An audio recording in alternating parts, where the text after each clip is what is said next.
Welcome to Leading for Wellness. I'm Liesl Bernard, CEO of Cologne Executive Search and Leading for Wellness events. Each week, we dive into the journeys of visionary wellness entrepreneurs, uncovering their secrets to success. Get ready for insightful conversations that will inspire you to elevate your business and prioritize your well-being. Let's dive in. Hi, everyone. Really excited about our podcast today. I have the famous herbal pharmacist, David Foreman, in the studio today. David is a pioneer in the natural health and wellness industry, and he started his career as a traditional pharmacist and then transitioned into being a natural pharmacist. So really excited about getting into our conversation today and getting to know you a little bit better, David. Thanks Oh, for being on. yeah, thank you. I'm super excited. I've seen a bunch of your podcasts and I was like, when you asked me to do it, I was super humbled, and I'm like, oh, I get to do this. So thank you very much. It means a lot to me. Oh, you're welcome. Yeah. No, so you're on stage everywhere, around the world. I think in every health and wellness conference, whether it's in India or Bangkok, you're on stage. And so how did you transition from being a pharmacist to being the herbal pharmacist? Well, since we don't have that much time, I'll give you the quick version because it was a, it was a long process to get to where I am today. So yeah, I mean, I'm a real pharmacist. I actually owned and operated a very successful apothecary style pharmacy in Virginia, and sold it at its peak as opposed to most independents who sold their store when things were going bad. I was actually at the top of it. Um, but during my time of last few years of owning the pharmacy, I had three unique things happen. I had one was a family member was a former professional baseball player, about 15 years older than me, and I spent 2 weeks on vacation with him, and I mean, he looked healthier, younger than I did, even though he was 15 years older. And a lot of what he did had to do with probably mostly supplements, to be honest with you. I mean, the guy ate super clean, worked out, all that stuff, but supplements. So kind of intrigued me, just this like a little envy there. And then in my pharmacy, the profit margins were really shrinking. And so I was telling the same guy, my brother-in-law, that, about this. And he's like, oh, you should look into, putting herbs and other natural supplements into your pharmacy. And because the profit was great. And I was like, oh, cool. I'm like, this is great. And then the last thing was, he connected me with an RN, a nurse who had left nursing and gone into natural health. And she's more of a practitioner helping people as like a clinician. And she's the one who really taught me to realize that there's actually a lot of science in the world I'm in now. And even though when I was in pharmacy school, I was taught that this was just, weed, seeds, and nuts for flakes. And once I got connected to the science, it made me a believer. And then I had a few personal experiences that kinda drove the nail all the way in and said, like, I had some personal health things that were going on, either with myself where I was married at the time, with my wife, and doing things naturally worked for both of us, and I was like, "Damn, I need to look at this even more seriously," and as I learned, I started teaching. That's amazing. So right now tell me exactly what you do right now. I know you're on stage in many places and you also write for different companies, but what exactly does your business entail? So I like to probably describe myself as a multimedia content for the industry. So when you see me on stage at, Vitafoods Europe, India, Asia, or Supply Side West, or no, Supply Side Global, my apologies. I'll be at the sports and active nutrition event coming up in San Diego. When you see me at those events, those are usually just me, myself, and I. That and me producing a presentation. So I do those on my own, and those are what I call my advertising me. I'm on stage. I'm not representing a company or a product. But I also do work with companies. I have about 9 clients right now. Some are what I call full time, where they get the majority of my attention. I have a few smaller ones, and with them, I'll write content. I'll help them.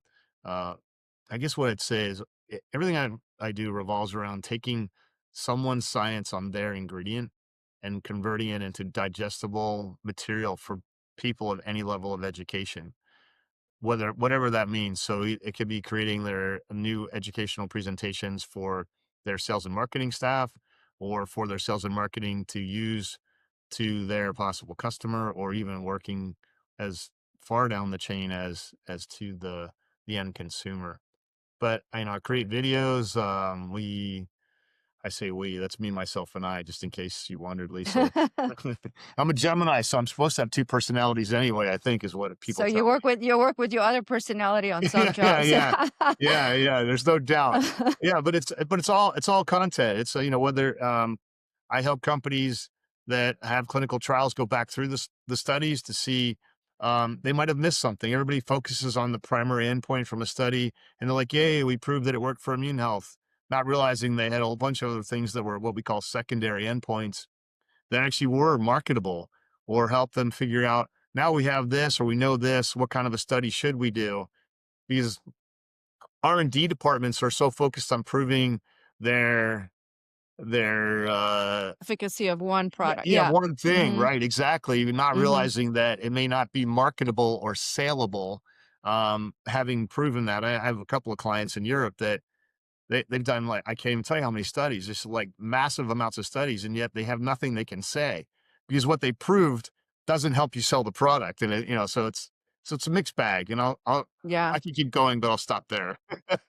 I think you're in such a unique position because I think you have such a global view of the nutraceutical industry and you understand sort of where the hot points are or the opportunities are and how to position that. So, I think a lot of R&D departments like you say are just focused on that one particular product and they don't have a global view, and I think you also probably understand based on your pharmacy background what consumers really want, right? Yeah, it um, it is and true. are Like, looking for. So I think you're in a very unique position, kind of like we are in executive search because we work with so many different companies. But especially you really get a bird's eye view of everything and know where the opportunities are. yeah, I mean, yeah, definitely. And it's so funny because people outside of America, they come to me because they're like, "Oh, you can help us in America," and I'm like, "Well, whatever I do is pretty much global. So you may only want America, but you're going to get the whole world while you do it." And it's really, the other thing is like understanding the consumer. I mean, I'm sure you deal with this too with your clients. The consumer in Thailand is not the same as the consumer in India or America or Canada, or you pick when you get into Europe, it even gets more dialed in because, the countries aren't that big, and culturally they're vastly different. And so, and there's regulatory and all these, things that play a role. And I feel very blessed to have like the knowledge I do, because a lot of people that try to do what I do either don't have the medical background like I do, so they don't understand biochemistry, physiology, unless they just happen to be passionate about it. So, yeah, I'm very fortunate that I feel like I'm in a good position, because I'm definitely well, my parents always thought I was a little strange, unique, but yeah, I definitely have a Special. yeah, yeah, yeah, yeah, not special needs, but definitely special. That's awesome. So tell me, what are you most excited about in the industry right now? What do you think the white space is, and what are the trends that you see in the industry? I have to say, I had this conversation with someone in Switzerland yesterday, and they're a science company, but they use a really cool technology. So the r- for me, it's all about innovation. And but where's the innovation coming from? And in my view, again, globally, I see innovation primarily through technology, and that technology could be, increasing the bioavailability or solubility, dispersibility, or um, Delivery and systems, yeah. yeah, I mean, whatever it might be. Like this company, they had some really cool um, technology they used in figuring out the lifespan, or increase in possible lifespan of a particular, either single ingredient or supplement. So for me, the whites, and it's so funny because like I think globally when I travel, everybody thinks like all the best innovation comes from America, right? And I'm American, I was born and raised here, but I have to say, like, there's diddly squat, barely like hardly any like really innovation when it comes to the ingredient side of this industry. That technology is coming from Europe and Asia. I really don't see, and even the new ingredients. there's nothing really, I know of one new ingredient that's coming from America, and the guys started their business 3 years ago. I've been actually helping them navigate, how to get, what kind of studies they should do, et cetera. But really technology slash innovation is the biggest white space. Everybody's selling turmeric, right? Everybody's selling ashwagandha. Everybody's selling. So it's like, what do you do to make your ashwagandha or your turmeric or, sexy? Because Mhm. we all know sex sells, right, Liesel? And so for me, third time I said it, but again, I can't stress it enough. It's the whole technological innovation thing that I think is really what's going to drive us into the future. And what do you think the top 5 areas are that, that are really moving fast in the industry and that are exciting as far as technology and ingredient innovation are concerned?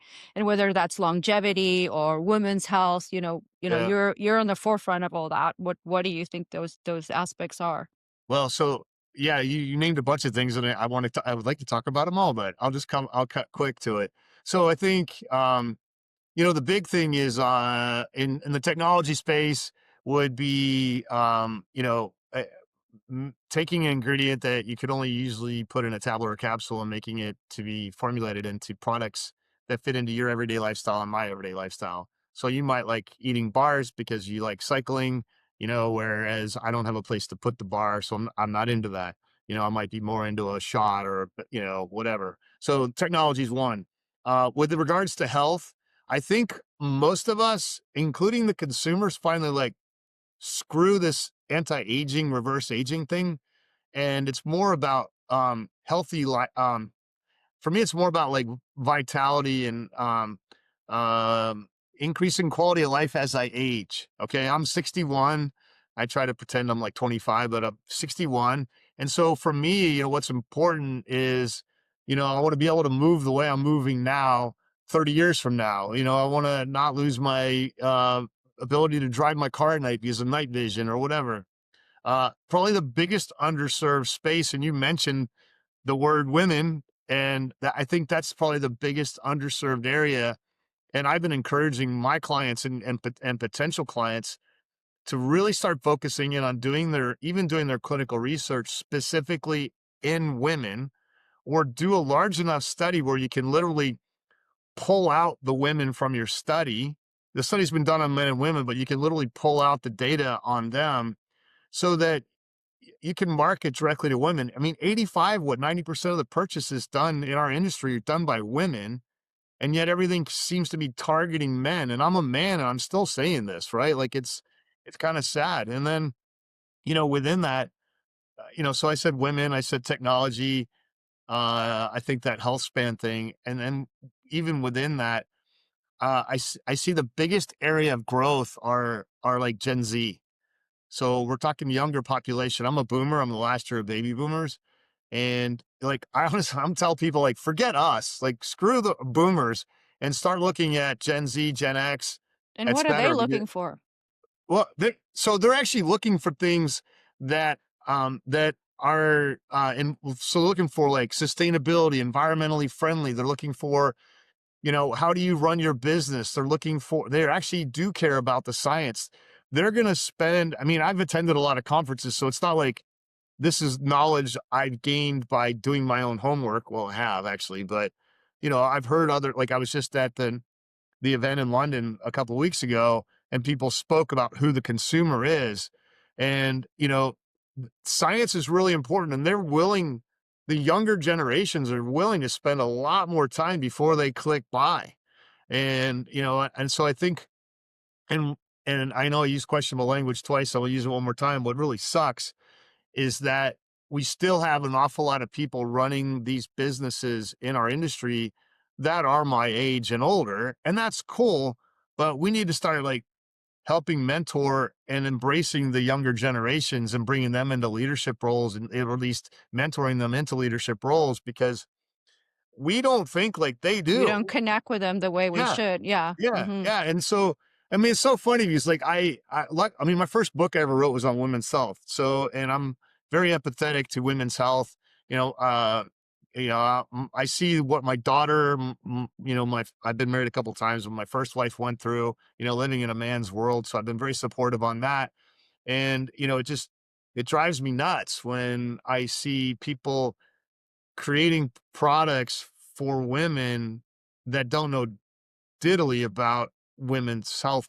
I mean, Hmm. I don't need to have a uterus, okay, to know about menstrual cramps. Okay, I can understand. I don't know what they feel like, for sure, but I at least know the physiology, so I can definitely talk postmenopause and menopause, and but women's health is more than those two things, right? Like Yeah. everybody looks at PMS and menopause, and that's it. And I'm like, There's a lot more factors involved in women's health and a lot more stages in women's health too that yeah, I think companies are not taking into consideration for yeah, like sure. I Yeah. I can never bear a child. Childbearing is a big aspect of what happens in a woman's health. Like mental health really could go one way or the other when you're pregnant and postpartum, right? Like it's so anyway, I got chatty on that one, but I got excited. Yeah, no, but it's totally true. And I think there's a big focus on menopause, which is fantastic. And the fact that hormones are now being endorsed, which is wonderful for women's health. But I agree with you. It starts teenage and then pregnancy and going on from there. So Yeah, it's a exactly. whole there's a lot of opportunity, I think, in the women's health space. So that's great for our industry as well. Um, so, tell me a little bit more about your personal philosophies on health because you've got so much knowledge, right? And I think, obviously we're talking about supplementation, but I think there's other pillars to health that a lot of people in our industry disregard, right? And what do you think Yeah. those are?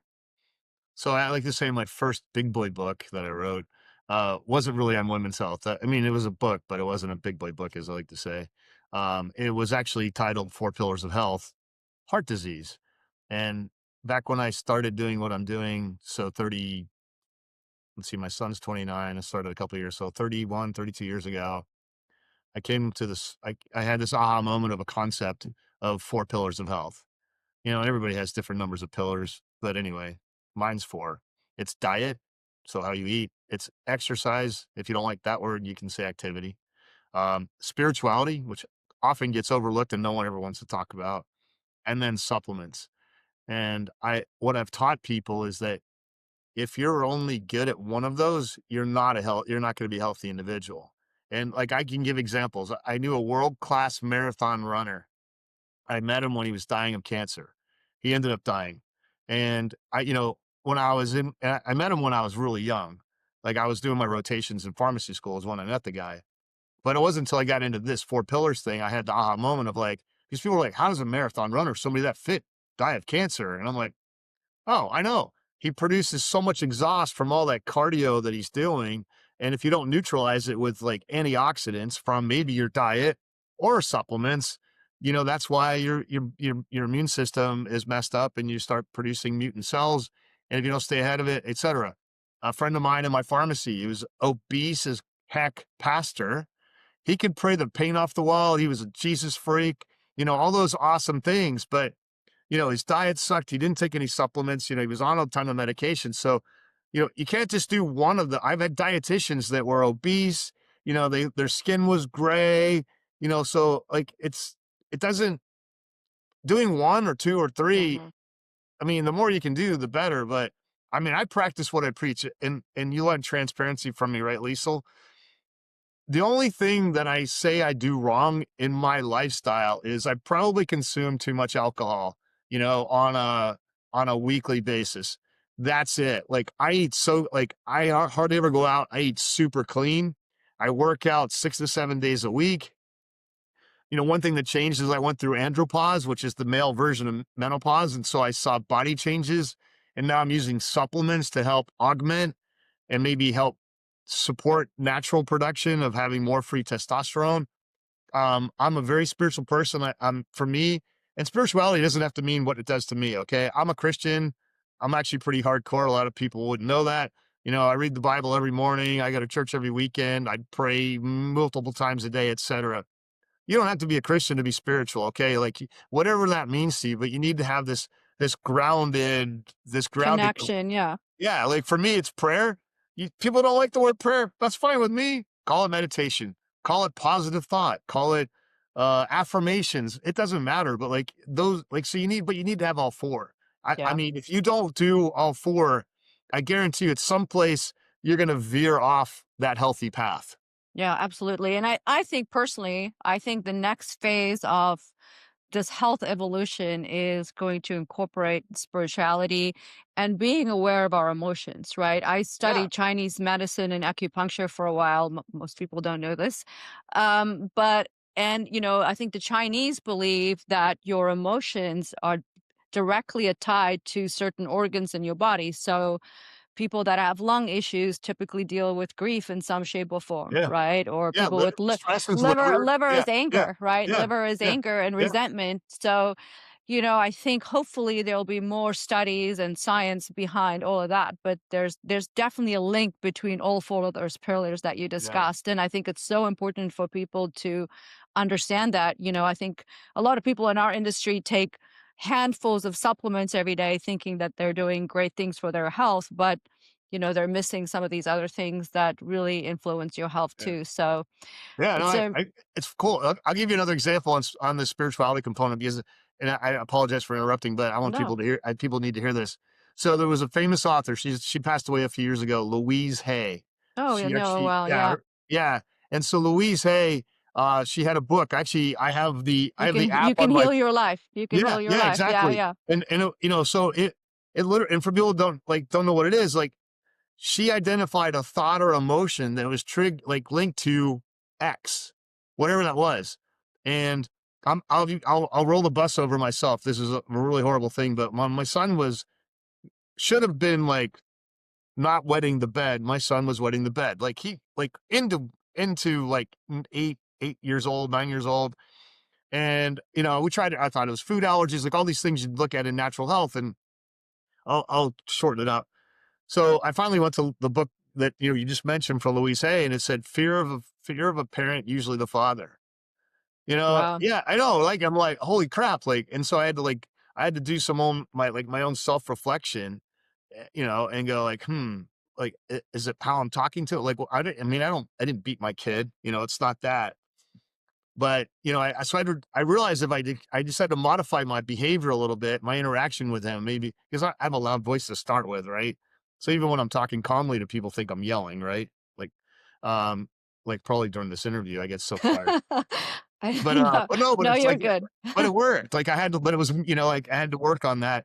I had to work on me to get rid of my son's thought or emotion that he was having that triggered him to have that issue. So anyway, Yeah.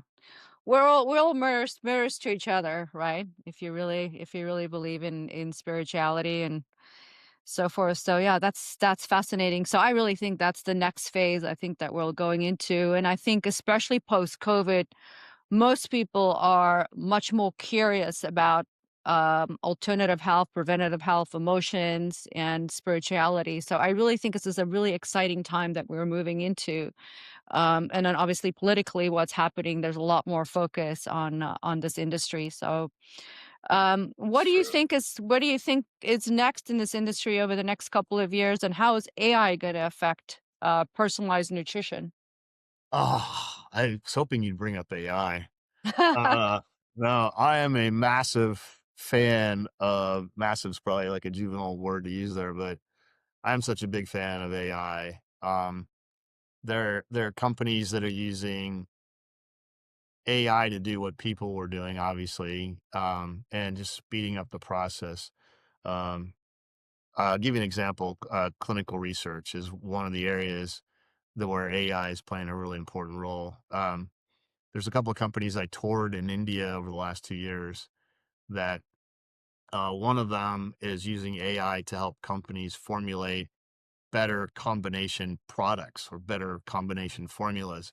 And the so you basically I'm gonna make this really simplistic as to what it really is like, but it's like Liesel says to me, I'd like to put together a really kick-ass formula for stress. Okay. And then through science, we know there's a whole bunch of underlying physiological and biochemical things that are going on in the body when you're under stress. So AI isn't going to get rid of the stress part of it, right? It's like counseling only helps a little bit, but you got to do other stuff, right?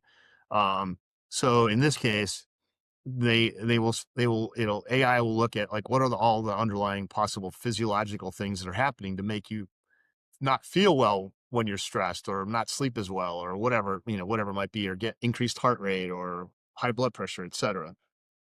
So they do that. And then AI also will then look at all the databases of all of the things that we've uncovered to this date that show they have an effect on each one of those specific things.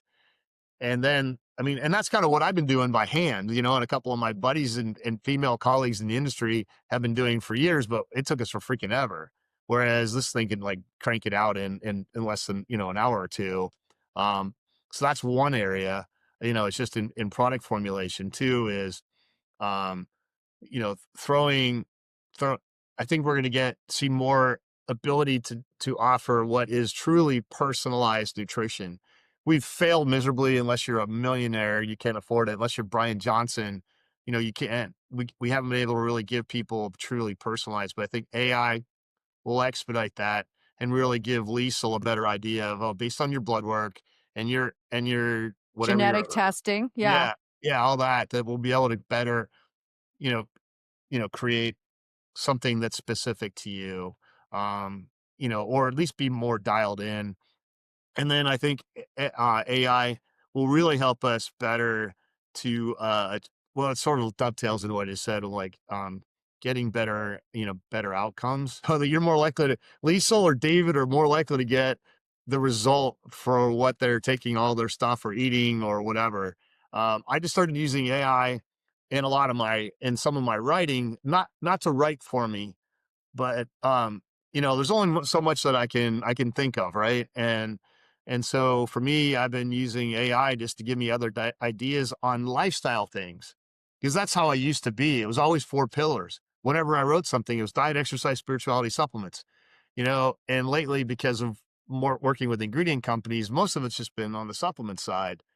And I feel like I cheated myself out of some of it. So I already know, like, I think a lot of diet is common sense, but if I have problems with my eyes, with night vision, I need to make sure I'm eating more colorful fruits and veggies, especially like the dark purples and reds and blues and oranges to really help with my eye health or whatever. So, I think, I think that's another big area. And then last but not least is really just being able to set up a clinical trial and to be able to analyze clinical trials better. Like I said, like I go through these things like with a fine tooth comb looking for little pieces of gold that everybody left behind. It's like that show Gold Rush, right? That they do up in Alaska or whatever, where these guys are going through the same places people mined, hundreds of years ago, and they're finding gold. And so, there's still gold left behind somewhere. I think AI is going to really help us expedite that. Yeah, that's so fascinating. And I think, if you, it'd be great if we can get to a place where AI can take your blood work, they can take your genetic testing, they can take what's happening in your life personally, emotionally, and say, okay, this is what you're going to need for the next 3 months in order to support your system best and have products that are formulated specifically for you. I think we'll eventually get there, Yeah. and it's exciting to see it all come together. So Oh, yeah, I'm blown away with like and I have colleagues again, it's this whole I hate it, man, because I mean, I know I'm in my 60s, but I have, colleagues that are my age plus or minus 10 years. And I mean, they act like dinosaurs and AI is the boogeyman and it's going to ruin the world, which it could, but not the world I'm working in right now. Yeah, and to me, it just drives me nuts that, I mean, you have to fact check it. I had this conversation. I hired somebody to do digital innovation, back in October to help me create videos. And we were having this exact conversation. I'm like, so many people, I can see what they're doing. Like I can tell when somebody posts something on LinkedIn that they had nothing to do with it other than ask it a question or to create something. And then they literally cut and paste it without really taking a look at it. Like that's the part that's really sad is that, it gets misused, I guess you could say is the biggest thing, or maybe not misused. People just don't know how to use it because AI is not the gospel by any means. And, yeah, yeah, I was telling my buddy, I'm like, you just have to know how to ask it the right questions. yeah. I think the one thing we all have to remember is that AI doesn't have a heart, right? And our heart energy is so incredibly important. And that's the one thing that will always maintain. And I think this is an opportunity because AI can do so much work for us, that we don't have to use our brains as much anymore, but we can activate our heart energy more. And at the end of the day, we're in a human industry, and we're dealing Yeah. with humans. And the same in my space where I deal with executive search. AI can do a lot of the work for us, but at the end of the day, you're connecting with another person that that has thoughts and a heart and desires and so forth. So it's an exciting time. You're right. I'm one thing I've noticed is like the you said heart, and that made me think of emotion, right? Like those, Mhm. and Mhm. and and a lot of what I've seen is this like lack of emotion. It's and I that makes sense. It's coming from something like you said that doesn't have a heart. It's Yeah. just basically pulling all that all the crap that it can find off of the internet and trying to figure out what the answer is, but Yeah. not really factoring the other stuff into it. That was Yeah. cool. I like that. You The just taught heart me. the heart the heart You made brain me think. cohere I the love heart it. That's good. heart brain coherence, Yeah. that's we Yeah. all need to cultivate more of that. Yeah. I love it. Thank you So for that. speaking about that, you travel all over the world. What are some of your favorite places to travel to and why? Oh man. I love Asia. I love Europe. So I think if I could live anywhere on the planet, I'd probably live in Australia. Most I love Sydney, Australia. It's my just the lifestyle there is great. It's outdoors active lifestyle. I mean, that's why I loved when I lived in Southern California. I live in Florida now, and it's being outside. Um, the reason I said Asia, and I'm using that very generically, so I'll say like India. I love because of the culture, and I often immerse myself into culture through food. It for me. That's a major experience. I was showing someone pictures yesterday, actually, of, a meal I ate in India actually it was earlier this year where they stopped. I'll be at a 4-hour drive and we stopped in the middle of freaking nowhere at a little roadside restaurant and all my brain immediately went to, well, I'm gonna have diarrhea later, whatever, you know. Yeah. But the place was packed and it's the first time I ever sat there and ate my whole meal with my hand. Yeah, on The a whole banana leaf, right? I love Yeah, that. Love yeah, yeah, eating food in yeah. India on a banana leaf. Yeah, Yeah, that's and so it's cool. it's funny it's funny because, like, I have a lot of friends now in India, not just a business friend like, colleagues, but, like, true friends now, and they're blown away. They actually jokingly say that I'm more Indian than they are when it comes to how I eat because I will eat and try everything, and same thing, like, I love authentic Thai food. Mm. I love learning, as I mentioned, I'm a very spiritual person, so and I'm not one of those people that are Christians usually get like told they're the most judgmental people and like all the other religions are crap. And if you're not a Christian, you're an idiot, la la la la la. I don't believe any of that. So when I go, like my last trip to India, I had a driver they had hired for me. And we really got into it because I was asking them, they had a big ceremony coming up, and I wanted to know what it was. And, it was this human, half elephant head that, like, I just love learning about, their spirituality and their gods. And, like, I love learning about Buddha. I mean, it's fascinating to me because, you know, um, if Christianity was the only thing and that's the only thing that kept you alive, then there'd be an awful lot of dead people on the planet, right? So obviously these other modalities go a long way, right? So yeah, and I like experiencing different weather. I live in Florida. We have thunder and lightning storms. It rains like hell. I was in Thailand last year. It took an extra week just to hang out at a resort. I have never seen rain like that in my life. Yeah. And I mean, I used to call my storms here violent. Oh man, we have nothing like those storms. And in Thailand, it was amazing. I'm a golfer. So I played golf in Europe this summer. I played golf in India this year. And so just to even see, like, I mean, it's played the same way, but the terrain is different. The grass is different, yeah. So I love getting outside of my American bubble because my friends and neighbors that, have like 12 guys and their wives are all like tight knit group, maybe 20, I guess. And there's only two of us have been out of America, and some people say they're out of America when they go to Canada or Mexico. I'm like, yeah, maybe not. But to be able to go experience Germany versus Switzerland versus France, versus you name it, in Spain, Portugal. I mean, Spain and Portugal's right next to each other, right? But they're so different in how they are, and I just love that. Yeah, absolutely. I think you bring up a really important point sort of inherently here, and that is life force, right? And I think you can't put life force in a bottle, and you can't read about it in a book and understand it. And it's okay, now I understand life force. Life force is something that we practice every day. And I think if you don't have life force, have curiosity for life, and have an expansive attitude, like wanting to learn and wanting to grow, I think that adds so much to your longevity and your health. And, I think that's one thing that we, all need to focus on more is maintaining that level of curiosity.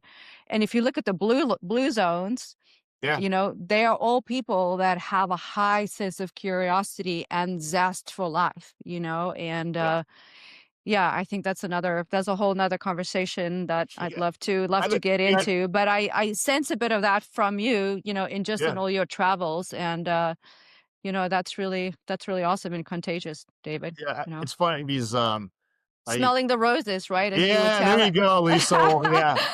It's funny. I actually kind of got into it with one of my friends in the industry at supply side. He was mocking me for my smelling the roses thing, and I actually kind of went off. I mean, I didn't yell at him, but I was like, dude, you need to get your head out of your, you know what? I said so many times, and it goes back to what you just said too. Like so many times, we're so focused on the thrill of the hunt, Achievement. right? Yeah. Yeah, that we forget. I think one of my favorite experiences ever at a supply side event, so supply side West, now it's global, but was I think it was 2 years ago.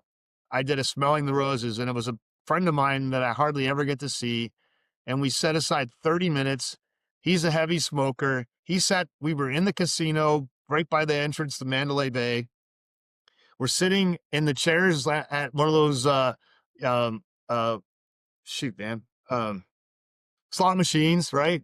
He's smoking cigarettes, and we literally had 30 minutes just to catch up, and then I had somebody take a picture of us in front of the slot machines with, and like too often we forget. Like, Lisa, you're one of the people I really admire in the industry. I know I've told you that to your face as well. And so if I have the opportunity and I'm like almost in your backyard, why wouldn't I come see you for 30 minutes? Or a really good friend of mine in the industry, he's very sick right now, and I literally offered to come. He lives about 6 or 7 hour drive away. I offered just to go drive there, spend 2 hours with him, and then drive home. Like, I don't have to stay at his house or whatever. And those are really smelling the roses. Or you go to a trade show, and it's for me, it's smelling the roses is the attitude of gratitude, right? Mhm, That's what it mhm. is. It's really just being grateful to be on your podcast, like to have joy in it. I mean, did I work my butt off today? Sort of, but at the same time, like stopping to do this is an attitude of gratitude. I get to share time with you doing this. Hopefully, people that watch this picked up one. I always pray before I speak. I pray for people to pick up one thing that they can take with them, in a positive way, Yeah, not, yeah, not like, yeah, well, yeah. you said some bad words or whatever. No, let that go, man. Eh, there are no problems, Liesel. There are only solutions, right? That's how I Yeah, look at it. yeah. Yeah, yeah. Absolutely. I think that's so true. And that's such a beautiful, and I think the more we can focus on gratitude, and it's so cliche, but it really is true. And it's something that we've got to remind ourselves constantly of that and being present. So I love that you mentioned that. I see you do it on I follow you on Instagram. I can't say I stalk you, but I don't have that many people I follow on Instagram. You just happen to be one of them. And you know, I love what you do because like you'll mix in some work, but you just did some stuff with your kids, right? But there's like you also have these really cool usually it's like one-liner verses and stuff, and it's good to have. I think Yeah. I think we'll call it life I balance, you know? Yeah, I Yeah. post stuff that resonate with me, and I was like, "Well, Yeah. maybe it'll resonate with somebody else and It does. You hit me for change sure. their Yeah. energy here and Yeah. there." So that's Yeah. why I share that. So thanks for saying that. Yeah. So what's next for you? What's next for you? What's on your wish list for the next couple of years? So I've launched an animal health division. I've been in human health my whole life. My daughter is in her third year of veterinary medicine school. She's obviously raised by the herbal pharmacist. So both of my kids are very much into this, like what can I do naturally first? And my daughter's very into that with regards to companion animals, which are dogs, cats, and horses. So I'm really excited about um goes back to what you said. I'm excited for what she's going to do within that space when she finally gets her DVM, gets the doctor part. Um, and then I'm also really excited to learn more about the supplements or the ingredients that are beneficial for dogs, cats, and horses, because so that's one. Two, I'm really excited to integrate more AI into what I do. Because at this point I don't have a lot of other, it's me, myself, and I. And then the one more big thing that people will see if you follow me on LinkedIn is that I'm going to start using more pharmacists to get actually I'm going to start using more healthcare providers to share content that's not just on the supplement space. So I reached out to a dietitian I follow. I love her work. She works with athletes, so I feel like she's more than just diet. You know what I mean? Like, Uh-huh. and so I'm really excited about taking herbal pharmacist to a whole nother level. Um, Am I kicking butt? Yes. Can I do better? Yes. Can I do more? I can't. I need to bring more people in. And forever, I've been a control freak and not letting people like share. And I'm just trying to get myself around more like minded ish people. You don't have to agree with me, and that's fine. Too many times I watch LinkedIn and there's people having these little pissing matches over stuff, and it drives me nuts. And I'm like, and it's going to sound really cliche, but why can't we coexist? Right. Uh-huh. Um, so you'll see, I can only do so much by myself. So through AI and bringing more people on board, I'll be able to achieve my goal, which was my mission back when I started my pharmacy, which is to help as many people as I could either get back the health they lost or keep what they have. And that's like all I care, but to reach as many people as I can. And by myself, I have to be a Johnny Appleseed and start planting seeds with other people as well. Yeah, that's amazing. I read something last night that said the two things that really give us meaning is uh, giving back, you Mm, know, um, to people, and also having a mindset of growth. Both growth and giving are the two things that really provide happiness to us. And I think you really exemplify that, David. thank So you. thank you for the work that you do in the industry, and also just for your energy and your desire and your curiosity to learn. I Thank think you. it's super contagious. How can people connect with you if they want to learn more about your work or have any questions for you? Yeah. Tell us how can we reach out to you? So you can definitely harass me on my very, very active LinkedIn page. I think on LinkedIn it's the herbal pharmacist.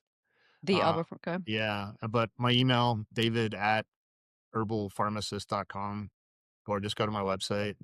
For people that are interested in like what Dave does, I literally created a document last year called What Dave Does. Even though I go by David, people that know me really well, they get to call me Dave. Or Super Um, Dave. yeah, oh yeah, Super Dave. You know that one too. Oh man. But yeah, I mean, I'll be glad to share what Dave does. It's pretty extensive. I couldn't possibly cover it all, Yeah. talking with you today, but yeah, and I'm a firm believer in if I don't know something, I can learn it. So, I love when people challenge me, Liesel, and so please feel free to harass me, ask me questions, and one thing you'll get from me is full transparency and no lies. My dad taught me as a kid that if you lie, you have to remember what you said. So, I'd rather just keep telling you the truth and tell you I don't know when I don't know. Awesome. Well, it was a pleasure, David. Thank you so much. And Thank I look you. forward to hopefully having another conversation with you in the future. Definitely. I look forward to seeing you in February in San Yeah, Diego. All right. can't Take wait. care. Thank you. Thanks, Dave. Bye bye. Thank you for tuning into Leading for Wellness. This podcast is powered by Leading for Wellness CEO and Investor Events and Kalon Executive Search.